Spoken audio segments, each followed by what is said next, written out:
보쌈의 거꾸로 한국사 시즌4 그 11번째 시간입니다. 이 시간에는 고려의 종교와 사상에 대해서 살펴보도록 하겠습니다. 이 시간이 지나면 여러분은 불교가 고려에서는 국가종교, 국교로 융성했다는 사실을 알게 되고 교종과 선종의 대립, 이걸 통합하기 위한 불교 통합운동에는 어떤 일들이 있었는지 파악할 수 있겠습니다. 아울러 불교와 함께 통치 이념으로 일찌감치 자리 잡았던 유학의 특징을 파악하고 통치 이념으로서의 유학의 특징을 파악하고 시대적 요구에 따라서 많은 역사책이 편찬되었음을 이해할 수 있겠습니다. 아울러 불교, 유학뿐만 아니라 유교뿐만 아니라 도교, 풍수지리설 그리고 용신앙을 비롯해서 다양한 사상이 고려에서는 공존했음을 이해할 수 있겠습니다. 본문으로 들어가 보시죠. 고려는 불교를 숭상하는 숭불 정책을 추진했습니다. 팔관회가 대표적인 고려의 축제인데 산신 숭배도 포함되어 있고 용신 숭배도 포함되어 있고 여러 가지 신들을 같이 모시는 것 같지만 원래는 불교 행사입니다. 불교 축제입니다. 그래서 팔관회와 연등회 등 불교 축제를 개최하고 아예 승려들에게 교종 선종 승려들에게 관직을 주는 승과 시험도 있었고요. 그리고 왕사, 국사와 같은 호칭을 주면서 불교를 국가 종교의 반열에 올리게 되는 거죠. 왕실과 문벌 귀족 가문에서도 승려가 다수 배출되었습니다. 대표적인 인물이 11대 임금 문종의 넷째 아들 의천 스님이시죠. 의천은 왕자 신분으로 출가를 했으니까요.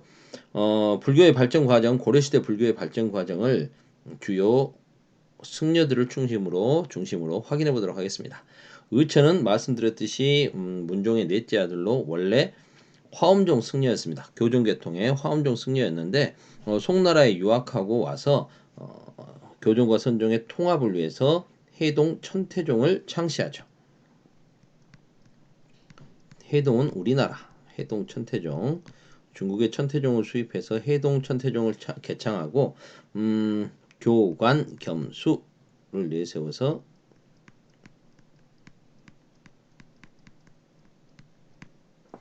교종 중심으로 선종을 통합하려고 했습니다. 교관 겸수가 뭐냐?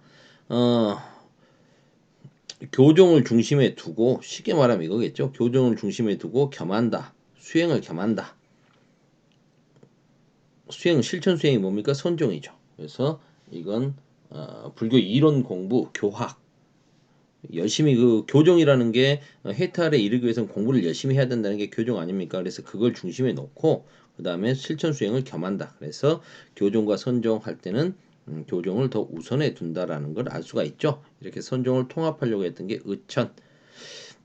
우리 교과서가 좀 내용을 너무 간단하게 써놔서 그런데 실은 고려 같은 경우에는 그 교종과 선종의 갈등이 후삼국 그 통일 과정에서부터 신라 말부터 꾸준히 있었지 않습니까? 이런 부분을 통합하기 위해서 고려 초에는 규녀 스님 같은 분을 왕사로 이렇게 막 모시면서 화엄종을 중심으로 뭔가 좀 통합을 하려는 시도도 있었고요. 광종 임금 같은 경우에는 본인 스스로가 그 중국에서 그 선종 계통의 법안종이라고 하는 것을 아예 수입해 와서 교종과 선종의 통합을 시도하기도 했습니다.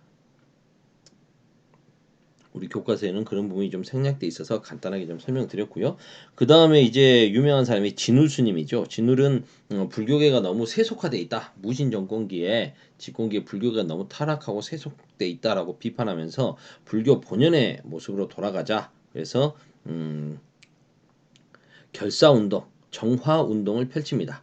본인이 있었던 것이 수선사라고 하는 지금의 송광사죠. 그래서 수선 결사를 이끌었는데요. 이분이 주장했던 게 정해쌍수 도노 점수입니다. 정해쌍수라고 하는 것은 고요한 정 속에서 지혜를 깨닫고 지혜를 쌍으로 수행한다 이런 뜻이죠. 그러면 고요함과 지혜를 쌍으로 수행한다. 고요한 거 뭡니까? 선 수행할 때 실천 수행할 때 우리 면벽수도 이런 거 하지 않습니까? 고요 속에서 깨달음을 얻어야 되는 거죠.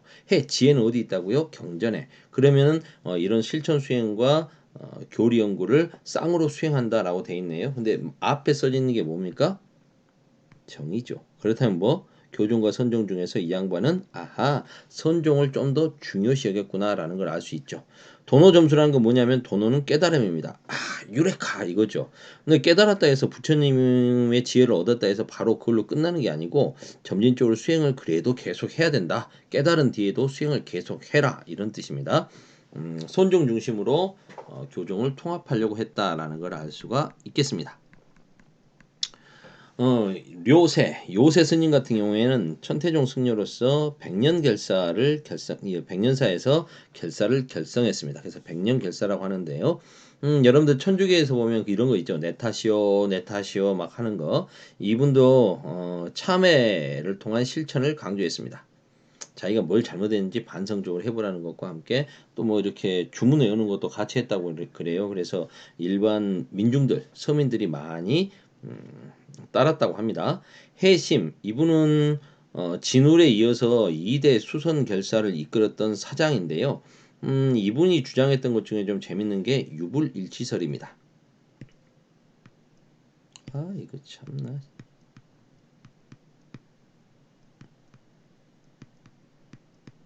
유교하고 불교가 하나다 이런 거죠. 이게 무슨 말일까요? 음, 고려 후기가 되면 성리학이 이제 전례가 되어서 많은 사람들이 성리학을 믿고 따르고 싶어 합니다. 그런데 모태 신앙은 불교라는 거죠. 거기서 이제 많은 갈등을 겪고 있었겠죠.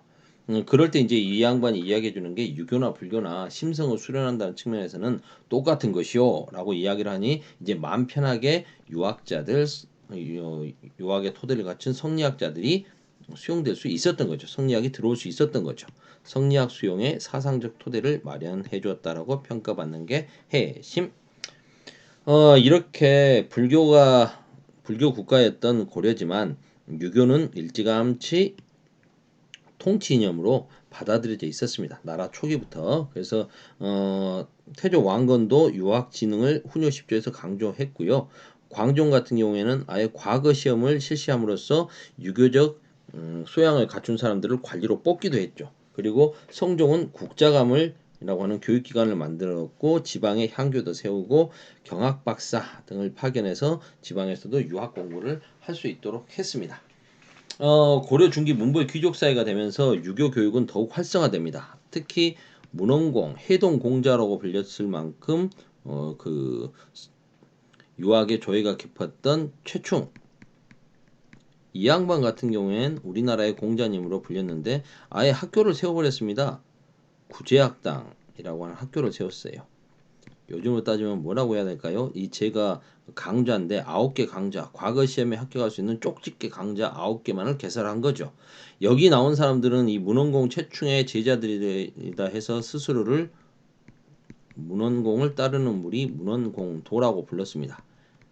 당연히 이렇게 과거 시험에 쪽집게 강사로 최충의 히트를 치자 많은 유학자들이 막 서로 막 사학을 만들게 되죠. 사립학교 등을 만들게 됩니다. 이래서 개성에만 사립학교가 12개가 히트를 치죠. 이게 바로 사학 12도입니다. 아, 참나. 사학 12도. 12개의 사립학교가 공전에 히트를 치게 되니 여기서 많은 유학자들이 나왔을 테고 그러면 국가에서는 어떻게 해야 될까요? 공립학교를 살려야겠죠. 그래서 관학진흥책을 많이 내놓게 됩니다. 여러 가지 관학진흥책을 내놓죠. 어, 예를 들어서 오늘날 그 자립형 사립고가 히트를 치니까 자율형 공립고 만들어서 공립학교를 고등학교로 살리려고 하는 이런 운동까지는 아니고 살리려고 하는 제도들을 만드는 것과 비슷하다고 할 수 있겠습니다. 고려 후기에는 성리학이 도입돼서 이 부분은 앞에서 지난 강좌에 설명했으니까 빨리 넘어갈게요. 신진 사대부들이 이제 불교를 비판하면서 현실 개혁 사상으로 성리학을 수용하게 되는 거죠. 도교, 왕실의 안위 뭐 이런 것들을 많이 빌었던 게 도교 아닙니까? 국가 차원에서 도교 사원을 세우고 도교 우례를 지내서 국가의 안녕과 번영 이런 것들을 기원했죠. 풍수지리설 원래 황제의 나라는 서울이 세 개다. 뭐 이런 것들이 있어서 세 개의 서울을 설치한 것도 있었지만 풍수 지리설에 따라서 어디가 좀 길지다 하면 거기를 서울로 삼아가지고 일부러 나라의 발전을 도모하는 것도 있었습니다. 대표적인 경우가 한양 길지설. 원래 이렇게 삼경할 때 수도는 개경, 서울이 하나 있고, 그리고 서경 길지설에 따라서 평양을 서경으로 삼고, 물론 북진 정책 때문도 있었지만, 그리고 원래는 그 경주, 동경을 뒀다가 나중에 한양이 길지다 해서 지금의 서울을 남경으로 삼아서 새롭게 서울로 삼기도 합니다. 삼경 설치 이런 부분도 이런 삼경을 만들 때도 풍수지리설과 관련이 많다. 그 중에 이제 서경 같은 경우는 서경 길지설 때문에 묘청의 서경 천도 운동의 근거가 되기도 하지 않습니까? 그다음 역사 인식의 변화. 건국 초부터 실록을 편찬했지만 안타깝게도 고려왕조실록은 지금 전하지 않습니다. 가장 오래된 역사책으로 김부식이 유교적 합리주의 사관에 입각해서 삼국사기를 편찬했죠. 삼국사기는 기전체 역사서입니다.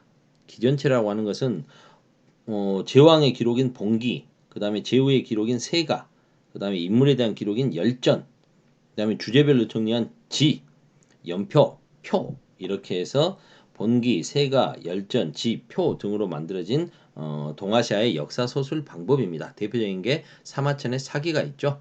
이런 식으로 쓰였던 게 삼국사기라는 거고요.